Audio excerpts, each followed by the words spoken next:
Bonjour tout le monde, on se retrouve pour continuer la série avec des dice alphabet. Donc je vous mets le visuel de la vidéo que j'avais faite juste avant celle-ci. Donc si vous la cherchez, elle est listée également dans la barre d'informations.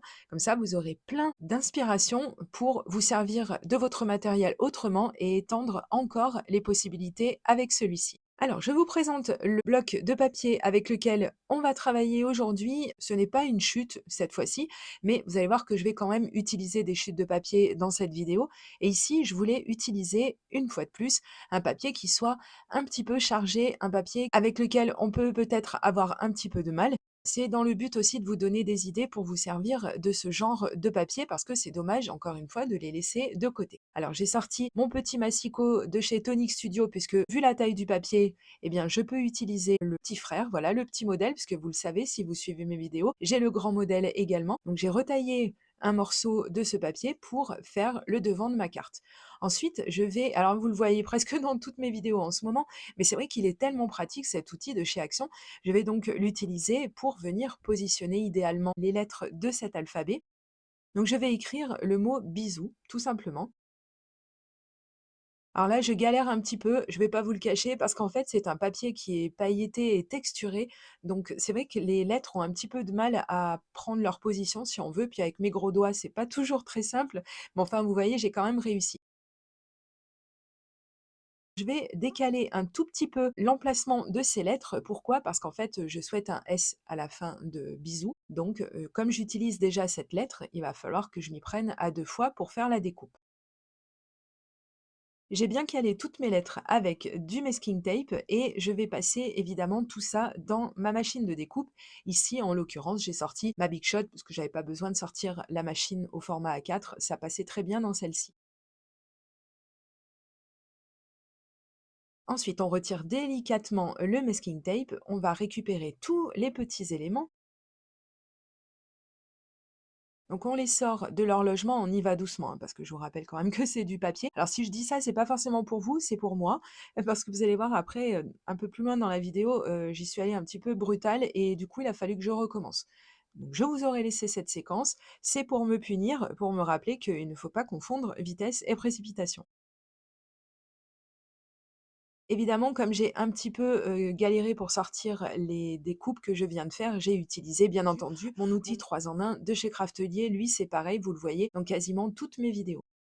Donc j'ai repositionné le S à l'endroit où je le souhaitais, j'ai refait un passage dans la Big Shot, j'ai récupéré la découpe. Donc je n'ai pas rangé mes dies tout de suite, j'ai pris une chute de papier blanc et j'ai repositionné mes lettres. Alors là, cette fois-ci, j'y suis allée sans faire attention puisque c'était une chute de papier et que je ne comptais pas spécialement m'en resservir derrière. Donc j'ai pas perdu de temps à aligner mes lettres ici, c'était complètement inutile.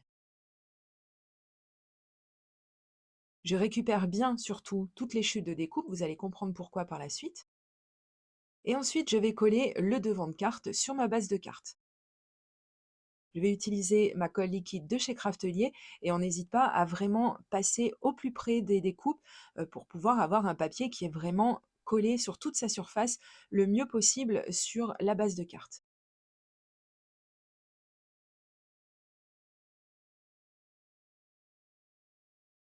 Et ensuite, une fois que mon devant de carte est bien collé, je vais récupérer les découpes de papier blanc que je viens d'effectuer juste avant. Et vous l'avez compris, je vais venir les positionner dans les petits trous qui ont été faits eux aussi juste avant.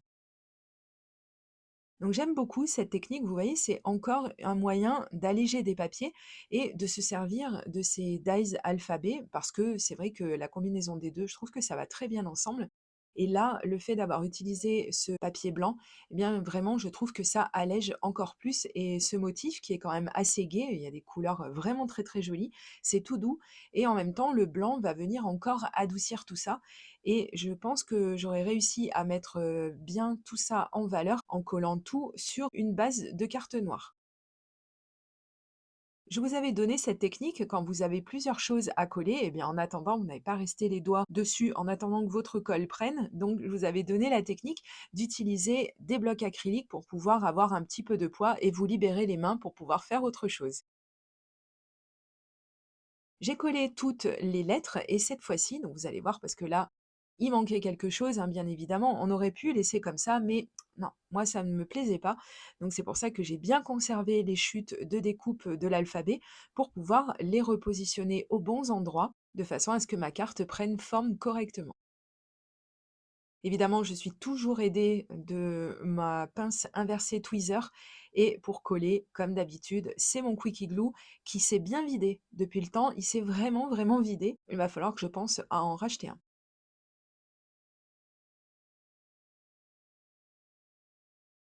Alors ensuite, ça aussi, c'est une technique que je vous avais donnée pour utiliser vos chutes de papier blanc. Quand vous n'avez pas trop le temps de scraper, mais que vous avez quand même envie de manipuler votre matériel, c'est de prendre donc un petit peu d'avance en faisant des découpes dans des chutes, justement.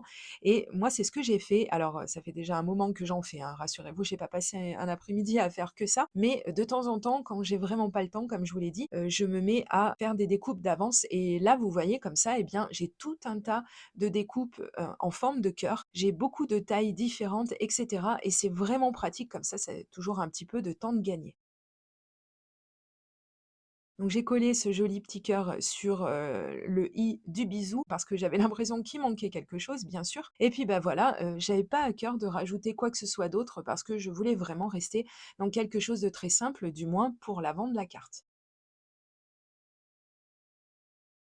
Ensuite, j'ai ouvert ma carte et je me suis dit: «Bon, ça fait quand même un petit peu noir tout ça». Alors, comme j'avais toujours mes découpe-cœurs sous la main, j'ai décidé d'en placer 2 à l'intérieur. Comme ça, beh, déjà, je viendrai certainement écrire avec un stylo blanc à l'intérieur de cette carte. Comme ça, beh, bien les petits cœurs, ça va rappeler justement ce blanc et je trouve que ça fait une très, très jolie association et un petit plus pour cette carte.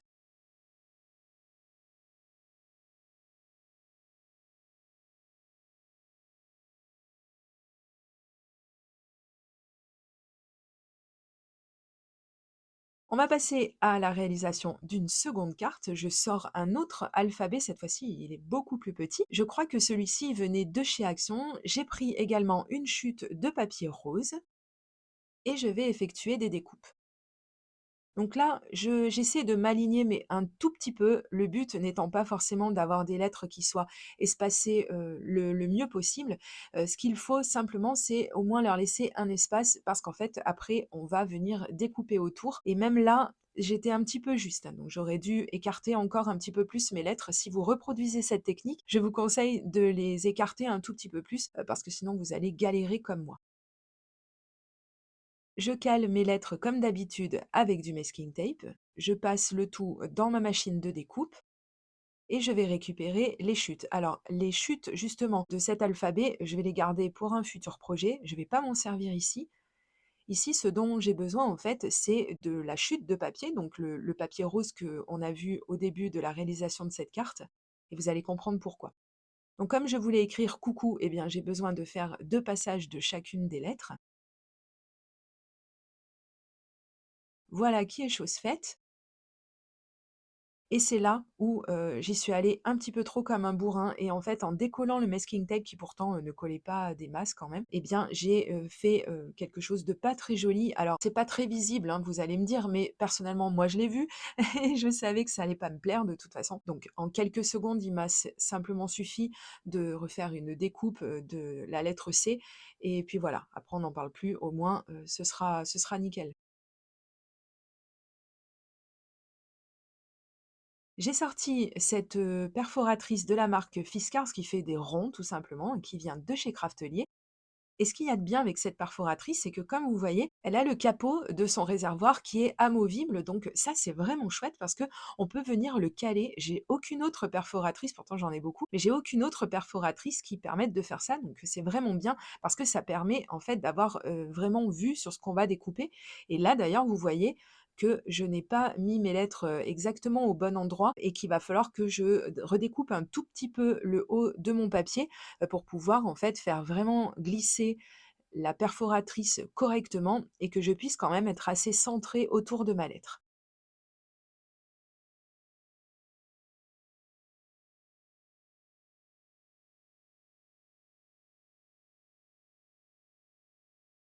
Voilà, donc la découpe s'est très, très bien effectuée. J'ai mis ma main devant pour que vous preniez pas, la découpe, en pleine tête, mais sinon, voilà, ça s'est très, très bien passé. Vous pouvez aussi, avec cette technique, et ça peut être très très intéressant, je pense que je ferai une carte à l'avenir là-dessus, vous pouvez également faire des découpes carrées autour, ça peut être très très joli. Ensuite, on va embellir la base de carte sur laquelle je poserai mon mot. Et pour ce faire, j'ai sorti 2 encres Distress et un pochoir que j'ai réalisé moi-même avec ma silhouette. Rien de compliqué, hein, vous faites un rond et puis après vous le reproduisez en plus petit, en plus grand et voilà, donc ça donne quelque chose de très aléatoire et de très personnalisé. J'adore cette technique. Je vais caler mon papier correctement grâce à tous les aimants et à la règle qui sont fournis avec cet outil et c'est vrai que, franchement, mais j'ai passé des mois et des mois sans m'en servir, mais c'est tellement bête de ma part, parce que vraiment c'est très efficace. Surtout pour la technique des pochoirs où ça les tient vraiment correctement. Le pouvoir magnétique est vraiment très, très présent donc c'est quelque chose, je pense qu'il faut avoir avec soi. Ça sert pour plusieurs techniques comme vous m'avez déjà vu l'utiliser dans d'autres contextes. Mais là, c'est vrai que pour l'application d'encre avec les pochoirs, c'est vraiment tip top. J'ai passé une première couche et une première couleur d'encre de Distress et donc j'ai commencé évidemment par la plus claire et donc après, eh bien, je n'ai qu'à bouger un petit peu mes aimants pour pouvoir, venir, couvrir d'encre les zones qui étaient recouvertes par l'aimant et pour pouvoir avoir, bah, quelque chose, de bien uniforme. Ensuite, je vais bouger un petit peu la règle pour pouvoir avoir accès à la partie basse de ma carte, pour pouvoir elle aussi lui mettre un petit peu d'encre.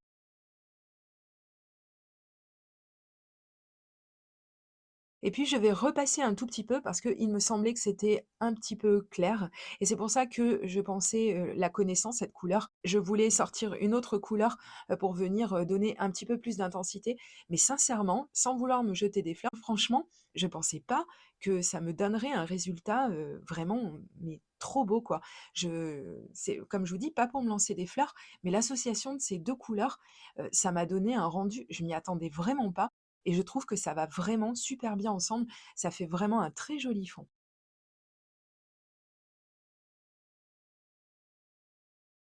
J'espère qu'il vous plaît aussi, hein, n'hésitez pas à me le dire dans les commentaires. Ensuite, j'ai repris mon petit massicot, une autre chute de papier, cette fois-ci de papier noir, parce que si je posais mon mot coucou sur ce fond, j'ai essayé et en fait, on avait très très peu de contraste et c'est dommage parce que au final, c'est ça en fait qui est mis un petit peu sur le devant. C'est cette technique-là que je voulais mettre en avant. Donc j'ai décidé d'utiliser une chute de papier noir, une petite bande, hein, voilà, pas quelque chose de trop imposant. Ça va naturellement ramener mes découpes vers l'avant et donc ça va repousser un petit peu le fond et normalement, eh bien, je pense que ça devrait fonctionner comme ça. Toujours aidée de mon Quickie Glue et de ma pince inversée, je vais essayer de positionner les lettres au mieux. Donc je les ai fait se chevaucher parce que je trouvais que ça donnait quelque chose de sympa. Donc on reste dans cet esprit rond, tout ce que j'ai utilisé pour, faire l'embellissement de ma base de cartes, voilà pourquoi, j'ai souhaité que les découpes se chevauchent et je trouve que le résultat, bah, c'est plutôt pas mal.